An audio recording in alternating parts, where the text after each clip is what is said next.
За сайн байцгаана уу? Манай Dark 3 сарын 18-ны 4-р дугаар бэлэн болцсон байна. Тэгээд дугаараа ярихаас өмнө нөгөө нэг коммент чи ямар коммент сонгосон? Хоёрыг сонгосон гэсэн тий? Тийм өчтөрийн хэрэг дээр айгу ярилцмаар зүйлүүд зөндөө байсан байхгүй тийм болохоор хоёр комментэн дээр бол яг миний бодож исэн тийм чухал зүйлүүдийг бичсэн санагдсан. За тэгээд Болоржины бичсэн коммент болохоор Грегорид ингээд шүүхээс бага ял өгөөгүй бол номлогч хитрхи сайхан сэтгэлээр хандаагүй бол охинтойгоо тогтносуулаагүй бол цагдаа нар энэ охин болоод хүүхдүүдийн хамт хамгаалтанд авсан байсан бол өмнөх шиг нь харамсалтай хэрэг гарахгүй байсан да гэд энэ бол бүр яг л тэмтэй хүн бас хичнээн сайхан сэтгэлтэй байлаа ч гэсэн бүр чиний хийснээр ингээд зүгээр туслахгүй бүр ингээд гэр орондоо оруулаад хүүхдтэйгээ ингээд суулгах чинь гэдэг бол надад амар аимшигтай санагдсан. Тэгээд цагдаа бас хамгаалтанд аваагүй үнэхээр байж боломгүй. Тэгээд хоёр дахь коммент болохоор энэ яг солонгосоор бичсэн болохоор уншиж чаддаггүй. Энэ айгуу урт коммент болохоор яг ер нь аль нэг утга нь аль тий эмэгтэйчүүд бол ингээл уучлаал яваад идэв штэ гэр бүлийн хүчирхэл хичнээн байгаад байгаа хэрнээ. Тэгээд тийм болохоор яг одоо Монголын нийгэмд ч тэр айгүй ийм их одоо ийм амьдралтай бидний мэдхгүй бүр ингээд амьдрал нь там шиг байгаа тийм зөндөө хүмүүс байдаг ирэмж гэлтгүй. Тэгээ тийм болохоор ганцаараа ч ихсэн хүн зовоод хэцүү байгаад амьдарч болдог шүү дээ. Тийм болохоор байнгын хажууд чинь ингээд өөрийг чинь зовоогоод байгаа сэтгэлийн дарамтанд оруулаад байгаа хүнтэй хамт байснаас ганцаараа баг сэтгэлийн ядаж амар амгалантай амьдарч явбал илүү дээрэн болов гэж боддог. Тэгээ ялангуяа хүүхдүүдтэй байгаа тохиолдлоос бүр бас амар бодвол штэ тий.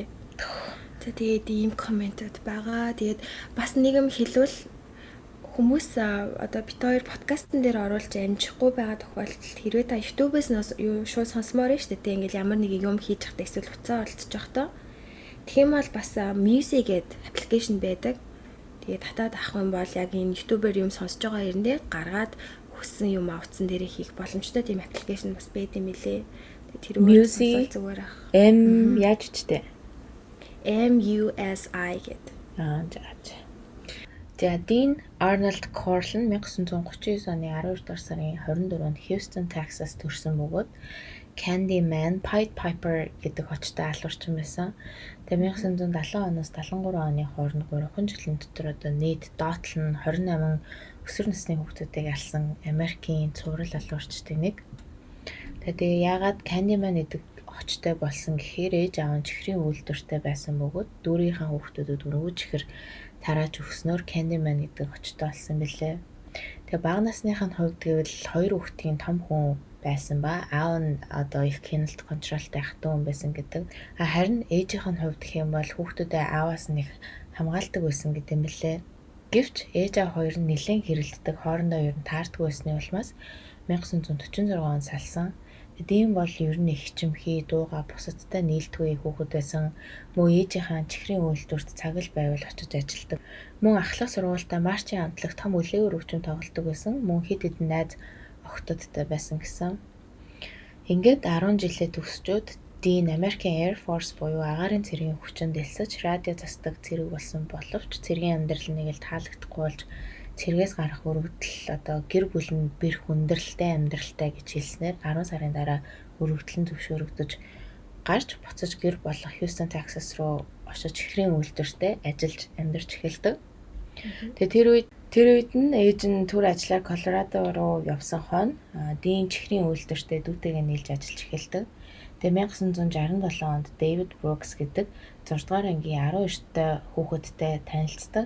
Тэгээ тэр үед чинь Dean чинь өөрөө 20 эдтэй байсан. Харин David чинь одоо дөнгөж 12-тай. Тэгээ Dean одоо David-д хэрэгтэй үед нь ингээ мөнгө өгч ийшээ цуг аялдаг байсан. Бас David-ийг 10 жилийнх нь ингээд амар царамуутай гэж ихээр доромжилдог байсан. Тэгсэн чинь Dean-тэй танилцсан чинь Dean ингээл одоо ерөөсөө доромжлохгүй царамуутай энэ гэхгүй ахаар нь өөрхий нөгөөт нь ингээд тасаад л одоо баг өөрийнхөө аав шиг хардаг болсон гэсэн. Ингээд энэ хоёр их дотн найзалж агаад 2 жилийн дараа Dean ингээд David-д мөнгө төлж David-ийг оролдож эхлэн цаашлан унтаад одоо бэлгийн харьцаатай болж эхэлдэг. Тэгээ David-ийн хувьд гэвэл бас л ээж ааваас алсан 15 тахтай ахлах сургууль орхисон. Мөн ээж нь хажуу хот руу нүүж аав нь Houston дээр үлдсэн. Тэгээ Houston аавынх руугаа зочилж ирэх болгондоо Dean-ийг гэрт нь үлддэг байсан гэдэг. Тэгээ ингээд Дэвид ч ахлах сургуулаа орхиод Дин ч одоо Диний чихрийн үйлдвэр ч гэсэн хаагддаг.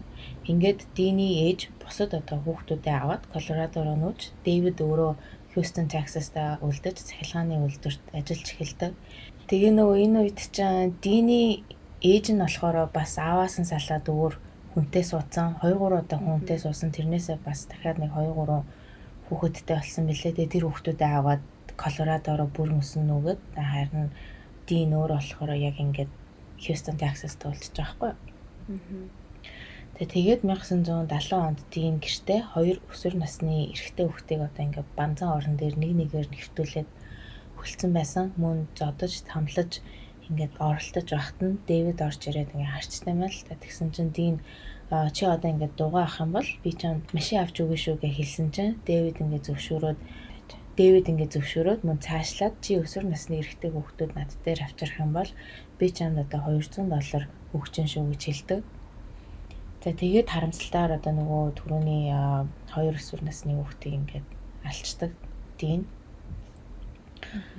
За ингээд тэр оныхоо 9-р сард Дин Jeffrey Connick University of Texas гэдэг их сургуулийнхаа замын унаагаар машин дамжин ээж аавынхаа гэрлөө явж байхад нь гэрт чинь хөрөөж өгье гэж Дин Дэвид хоёр хэлж машиндаа суулган авч яваад Диний гэрт нь очиж одоо Дин Jeffrey-г эхлээд зодоод тэгээ бас тамлж агаад дараа нь ингээ боомлж алсан байдаг. Тэгээ бас мөн хүчнэсэн. Тэгээ дараа нь одоо Jeffrey-гийн биеийг нь олохдоо пластик уудан дотор ороогоод дотор нь баахан лимон хийгээд тэгээ нилон тэрхгүйгээр гар үлээг нь боосон байдалтай олддог. Тэгээ үүний дараа Дэвид 2 14-тэй James Glass, David Yates гэх 2 эрэгтэй хүүхдийг худлаа илан Диний гэрт авчирч мөн бас л torture board буюу нөгөө том банзан дээр тэр хоёрыг гаргаад өөдөөс нь харуулж агаад мөн л хүчнэдэж, зодож, тамлж байгаа сүүлд нь ингээд боомлж алсан. Тэгээд Дэвид Дин хоёр ер нь ингээд хүүхдүүдийг авчрахтаа манай гэрт парти болж байгаа эсвэл манад очиж уу эсвэл sorry гэх мэтээр худлаа илан авч явдаг гэсэн байна л да. Тэг мөн зарим тохиолдолд худлаа хэлэхгүй зүгээр л одоо ингээ хулгайлаад аваа явчихдаг. Хулгайлж авч явахдаа ингээ Дин нь болохоор амар тийм том цагаан микро шиг машин мундаг байсан. Тэрэн дотроо шууд ингээл толгой молгоо цогч байгаа л ингээл аваа явчихдаг байсан. Тэгээ мөн 1971 онд Дин Дэвид хоёр бас л тэр хоёр хоёулаа нийлж агаад Donald Waldrop, Jerry Waldrop гэдэг ах トゥ хоёрыг гэрлүүгээ алхаад явж байхад нь хулгайлан авч гэртээ одоо мөн л одоо яг үртнийхээ аргатайгаа яг адилхан ингээ хүчндээ зодоо тамлаад ингээ сүулт нь боомлж алсан байдаг. Тэгээд тэр оныхоо 3-5 сарын хугацаанд Дин дахин 3 хүүхдүүдийг хулгайлж мөн л адил аргаар бүгдийг нь тус тус алсан. 3 хохирогчийн нэгийг нь Randall Harvey гэдэг бөгөөд шатхуун түгээх газарт ингээд ажилладаг байсан. Тэгээ тэрээр Oak Forest гэдэг ой моттой газар дуугаа унаад явж байхад нь Дин ингээд Дэвид хоёр хулгайлан аваад толгоондоо буудуулж өгсөн байдаг. Нөгөө 2 хохирогч нь 13-тай David Hillquist, Gregory Melly Winkle нь 16-тай байсан. Тэгээд энэ хоёрыг бас л мөн адилхан ингээд хулгайлаад тэгээд адилаар хүчндээ хамгийн сүлд нь тамлж алсан байдаг. Тэгээд та нарын нөгөө толгой өрөж магадгүй нөгөө Дин нь болохоор алуурч нь Дэвид Брукс нь болохоор нөгөө Динд тусалдаг хүн нөгөө шин хоёулаа амар адилхан нэртэй болохоор. Тэгээд энэ үүний дараа Дин Дэвид хоёулаа ингээд кино театрын урд тушин алхаж явж исэн чинь Дэвидийн найз болох Рубнийг бас алхаж явахыг нь харсан. Тэгсэн чинь Дин ингээд Дэвидэд манай гэрт пари болж байгаа гэж хэлээд гэрт аваад ирээ найзаа гэд хэлсэн чинь харамсалтайгаар нөгөө Рубен ингээд тэднийд очиход мөн л яг л адилхан аргаар ингээд өгсөн байдаг.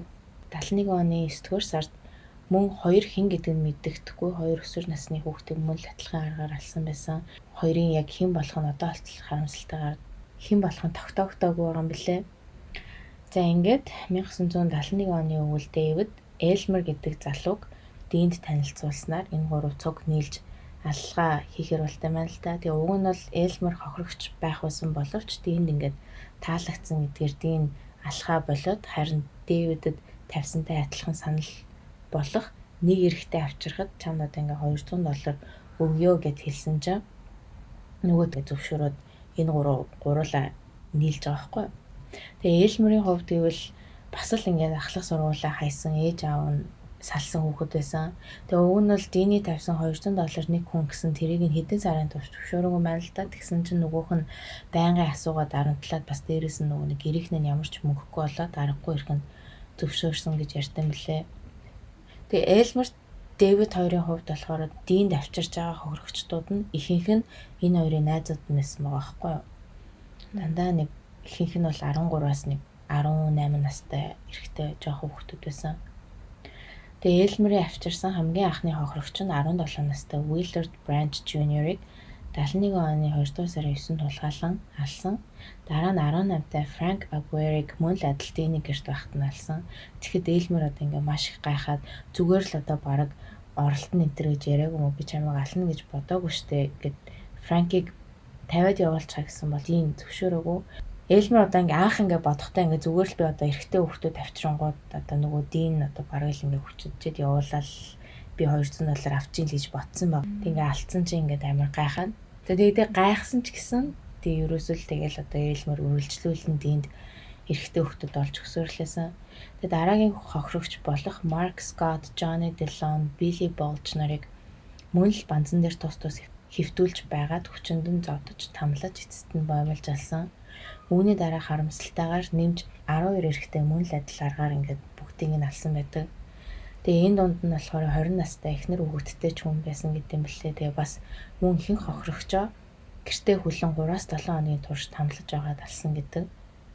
За ингээд хамгийн сүүлийн аллага буюу Элмерийн найзууд болох 19-тай Timothy Curley, 18-тай Rhonda Williams-ыг Элмер худлаа хэлэн гэртээ авчирсан чинь Дин эмэгтэй хүн гэрт авчирлаа гэж маш ихээр уурлсан. Rhonda эмэгтэй байсан байхгүй юу? Тэгээд амар уурлаад тэгээд энэ гурыг унтахаар нь л бараг болъё доо гэх тэг гуравтад пи өгөөд, өвс өгөөд тэгээд харин нөгөө Timothy, Элмер хоёр нөгөө ханны бодог байдэн штэ тэрийг үнэрлж жагаад ингээ хаа юм болж мулдаг. Тэгж жагаад тад өгцөн. Тэгсэн чинь Элмер ингээ гинт шөнийн 3 цагийн үед сэрээд харсан чинь дээгүүр ингээ хагас нүцгэн болцсон. Доошоо хараад твцсэн байсан. Бас гарыг нь хүлцэн мөн хөлийг нь хүлээд аман дотор нь оймс энтер хийгээд скотчтой тагалцсан байсан. Харин Timothy Rhonda хоёрыг мөн л адилхан хүлээд доош нь харуулад хэвтүүлсэн байсан. Тэгээ Timothy-гийн бүх хувцсыг ингээд тайлцсан байсан. Тэгсэн чинь Элмер ингээ бие хөдөлгөөд Дин дэм илгээд байгаа юм шиг болохоор Дин аман дээр нээсэн скотчийг нь авсан чинь Элмер ингээд юу болоод байгаа юм бэ? Бараг л одоо яагаад намайг хүлцэн гэсэн чинь Дин болохоор чи энэ гэрт охин авчирсан тэрнээс ч юм болоод би одоо та гурыг бүгдийг чи ална. Харин алхахаас өмнө та нараа зүгээр сайхан зугаагаа гаргаж байгаа л одоо алнаа гэж амар орилсон. Тэгж орлоод Timothy ингээд дээш нь харуулж байгаа цээжин дээр нь том гутлаараа өгтөл нь хөшөглөж байгаа хооронд нь Элмер ингээд Динийг тайвшруулад одоо юм яриад үе чи намайг ингээд суллаа тавьчихаа тэгэх юм бол хоёлаа энэ хоёрыг ингээд цогтон ингээд хамлаад алж болно штэ гэд хэлсэн нөгөө Элмер ингээд айгаал тэгж хэлсэн байл та. Тэгсэн чинь ингээд тэр хоёр ярилцсны эцэст 30 минутын дараа Дин болохоор Элмерийг суллаад нөгөө хоёрыг нь банзан дээр тавьж доош нь Timothy-г нь доош нь харуулж хэвтүүлээд Rhonda-г нь болохоор дээш нь харуулаад хэвтүүлдэг. Тэгсэн чинь Rhonda-гийн ингээд амны алчуурыг Элмер авангуудаа ингээд авсан байл та. Тэгсэн чинь Rhonda ингээд шууд орлоод хүү нэрнгээсээ яриад байгаа юм уу тоглоод байгаа байлгүйтэй гэсэн чинь Элмер тийм нэрнгээсээ ингээд Дин ингээд хоёр ингээд хүчнэх гээд байна гэсэн чинь Rhonda хүү ээжээ одоо ямар нэг юм хийхгүй мүү зүгээр ингээд хараалцахсаад ах юм уу гэсэн чинь гэд орилсон чинь Элмер гинт одоо ингээ ухаан орсон уу яасан уу гинт одоо юу юм чи миний найзууд штэ гэж утсан уу те шууд ойрхон байсан бууг авчагаад Дин рүү онилсан юм байна л та. Тэгсэн чинь Дин чи ста нэрээ намайг алхаж байгаа юм уу бараг л чадах юм уу гэж ста янз утсан байдалтай хэлсэн чинь уур нүрсэн Элмер Динийг одоо ингээд 6 удаа буудаж эхлээд тухруу нь ингээд бууцсан чинь ерөөсөө өгтгүү. Тэгээ дараа нь 2 удаа мөрлөөнд буудаад дараа нь 3 удаа бирүүн буудаж Дин ста нэрээ файнал ингээ өгтөг. Ийхүү 1973 оны 8 дугаар сарын 8-нд өглөө 8 цагт 8:24 минутанд Элмер 911 руу залгаж цагдаа нарыг хурдын эргээд тэлдээ би ингээ хүн алчлаа гэж хэлээд цагдаа нар хэргийн газарт ирдэг. Элмер цагдаа нарт баригдаж бонго бүх үннээ илдэг. Тэгэхдээ одоо Дэвид Брукс бит хоёр нийлж 3 жилийн дотор хэд хэдэн өсвөр насны хүүхдүүдийг Динд ингээд авчирч олж өгдөг байсан. Харин хариуд нь нэг хүн олж өгсөн гэд $200 авдаг байсан. Бас 28 хүн алснаас 3 хүн намд гарч чадсан. Тэгээд тэднээс бас гэрчийн мэдүүлэг аваарай гэж хэлдэг. Тэгээ ингээд цагдаа нар Диний гэрийг нэгчгэд яг Элмерийн хэлснээр одоо нилон тэрко, секс тоглоомнууд, том банз мөн цагаан нөгөө микро шиг машин гэдсэн шүү дээ. Тэрнээс ингээд баахан эд хэрэгслүүд олддог. Тэгээ мөн хид хэдэн цогцснуудыг Диний зуны байшингаас олж одоо Динийг 1970-аас 73 онд хид хэдэн алга болсон хүүхдүүдийг алсан хэрэгт буруутгагдав. Тэгээ ихэнх цогцснуудыг олсон боловч Марк Скоттын биеийг ингээд ерөөсөө олж чаддгүй үлддэг. Тэгээд энэ хэргүүд нь сая хэлсэн 70-аас 73 онд болсон боловч 2008 он хүртэл хохирогчдын хинбэ гэдгийг нь одоо бидээгүй гэсэн аюу харамсалтай. Тэгээл тэр хооронд нь ээж аав нь боддоо тэгээ хүүгээ яатсан байх нь хүлээгээд Брукс, Элмер, Вейн Хенли тусдаа шүүхт дуудагдаж, Дэвид Брукс, Уильям Лоренсийн өхөлд буруутгагдаж насаараа шоронд орох ял авдаг. Харин Элмер болохоор 6 хүнийг алсан гэдгээр 6 consecutive life sentence буюу 99 жилийн хорих ял авт юм лээ. Тэгээ энэ хоёр одоо болтол одоо амьд тэгээд Техасын шоронд байгаа. Аваас надад амар харамсалтай байсан хэрэг нь болохоор нэг хохирогч нь ингээд яг уг нь алуулахаас өмнө амжиж ээж рүүгээ залгаж амжсан байна л да. Тэгсэн чинь яг ингээл ээж нь утсаа аваад ээжээ гэж хэлээл утас нь ингээл тасраал. Тэгэл тэрнээс цаашаа ингээд нас урсан амар өрөвдөлтэй. Тэр бол надаас амар өрөвдөлтэй санагдсан. Тэгээ нэг ийм балиар нэг алуурчин байна. Тийм. Өөрөө энэ чинь 1939 онд төрсэн. Тэгээд өсвөр настай байхдаа өөрийгөө яг тийм гээ гэдгээ олж мэдээд тэгээ тэр үед чинь бас л нөгөө гээ гэж хэлэх юм бол хүмүүс чамраа амар муухагаар харж мардаг. Тэгээл амар нийгмээс гадуурхагддаг байсан үе. Тэгэл тэрэндээ болсон уу. Тэгэл ихэвчлэн яг өөрийнхөө сонгож авсан хүмүүс нь өсвөр насны ингээд эрэгтэй хүүхдүүдийг сонгож аваад 41 ингэж алцсан. Айгу балиар. Тэг ярахтаа нөгөө доотлол нь 28 хүн алсан гэж ярьсан бэлээ. Зүгээр яг 28 хүнийг л ингээд яг ингээд баттай баримттай ингээд алсан гэдг нь мэдэгдсэн. Тийм бах тэ мэддэхгүй бас дахиад хэдэн ч болсон юмсан. Тийм. Өөрөө тэг өгцөн болохоор тэгэл яаж ч мэдэх аргагүй юм да тий. Станик балиар. Тэг энэ ч нөгөө бас амар олон газар ингээд сольж нүүж амьдэрсэн бэлээ. Тэгэл тэгхтээ тэгээд одоо би бас тэгээд апартментад амьдэрдэг. За одоо орон сууцсан. Тэг хүмүүс одоо тим юм болж байхад хажуу мажуугийн хүмүүс нь дээр доотлох хүмүүс нь 911 дуудаж болохгүй юм бахтаа гэж надад бодогдсон. Тэг бодож сонсогдол хэлэгдээ тий тэр хүмүүс. Харин тийм. Тэг нөгөө хөрхи эн чин бас нөгөө хохирогчтой сонгож авахтаа дандаа одоо нэг ядуу дүүргийн те бараг хинч одоо бараг цагтаа нар хэлсэн ч гэсэн заас гэл тэгэл орхичхоор нэг тийм хүмүүсийг бас сонгож авдаг гэсэн. Ивэ амар өрөвдөлтэй. За тэгээ манай нэг өнөөдрийн хэрэг юм байна. Маргаашийнхаа хэрэгээр уулзъя да. За баяр таа.